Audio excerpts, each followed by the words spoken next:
Sveiki, mīļie brāļi, māsas!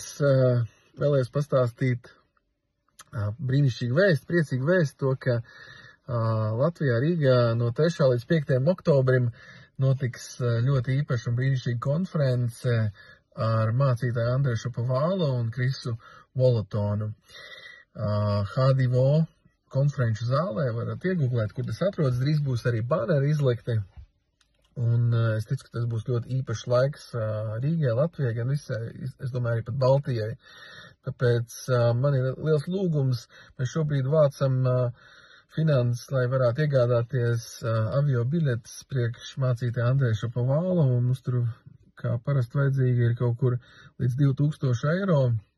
Un tāpēc tie, kas vēlas piedalīties šajā konferencē ar savu ziedojumu, ieguldīties un svētīt, lai mācītājs Andrejs Šapovāls varētu atlidot šeit, tad šeit būs rekvizīti lejā norādīti mūsu draudzes un vienkārši ar norādi biļetēm jūs varat ierakstīt un noziedot šo summu, lai mēs varam pēc iespējas ātrāk iegādāties biļetes, lai tā lieta ir, kā saka, slēgta, un mēs varam domāt tālāk, jau pavisam pārējām citām lietām. Tāpēc, mīļie brāļi, māsas, paldies par katru centu, par katru ziedojumu, ko jūs izdarat. Es ticu, ka Dievs bagātīgi svētī jūs atpakaļ, un tāpēc mīlu jūs, un lai Dieva žēlastība ir ar mums visiem. Esat visi svētīti.